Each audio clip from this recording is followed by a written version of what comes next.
Bonjour Pascal, samedi les Verts se sont qualifiés pour le 7e tour de la Coupe de France au terme d'un match acharné, mais l'important est là.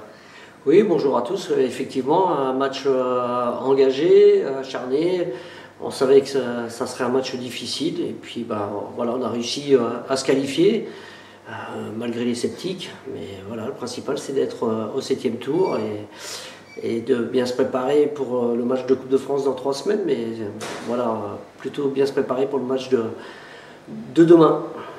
Durant ce match, on a pu remarquer que ton équipe a une nouvelle fois fait preuve d'une grosse force de caractère. Ça doit être un nouvel élément de satisfaction pour toi.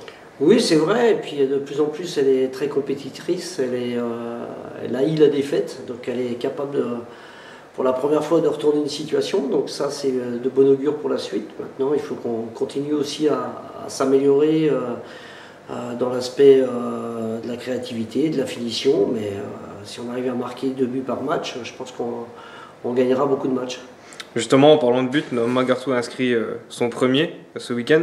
On sent qu'il progresse depuis plusieurs semaines. C'est quoi ton ressenti à propos de son début de saison? Oui, c'est sûr que c'est un jeune joueur qui a besoin de connaître le niveau supérieur par rapport à la saison passée. Donc là, c'est la N3 et effectivement, il y a parfois quelques imperfections, quelques trous d'air, mais ça fait partie aussi de sa formation. Donc, mais il prend confiance et je pense qu'aussi ce but au niveau offensif va lui permettre de passer un cap en se disant qu'il est capable d'apporter un plus à l'équipe sur les coups de pied arrêtés. Donc ça c'est plutôt bien, mais malgré tout je l'attends d'abord sur l'aspect défensif puisque c'est un défenseur central.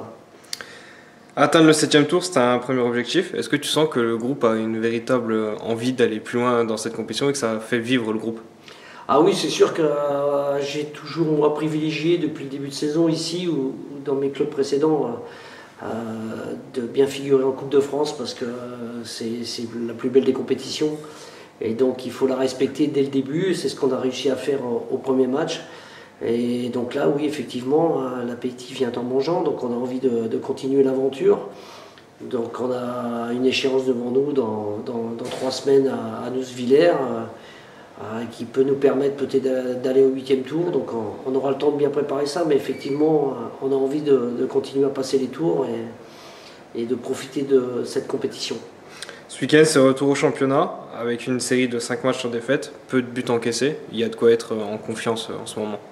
Oui, c'est sûr que les matchs qu'on arrive à gagner nous mettent en confiance. On a un objectif bien précis par rapport à demain. On n'a encore pas gagné à l'extérieur en championnat. On reste sur 2 matchs nuls. Donc voilà, c'est un cap de plus à franchir. Donc on aura une équipe difficile à jouer, mais on a des atouts à faire valoir et surtout cet esprit de compétition, ce fait d'haïr la défaite et d'aller chercher les victoires. Donc voilà, on a de la confiance en nous sans excès pour pouvoir aller chercher les 3 points de la victoire. Petit point infirmerie, Maxime Adam a repris l'entraînement cette semaine. Comment est-ce qu'il va et les autres blessés? Oui, Maxime Adam a repris cette semaine avec le groupe, donc ça va bien de ce côté-là. On a malheureusement Ali Madi qui s'est blessé hier à l'entraînement, donc il sera absent, je pense, un minimum de 15 jours. Donc voilà, on a de l'effectif pour faire tourner, pour permettre à l'équipe d'être performante. On récupère Pitoclès Basolo qui avait eu une suspension de 3 matchs. Donc voilà, on est quasi au complet, donc c'est de bon augure pour la suite. Merci Pascal, à demain. Merci.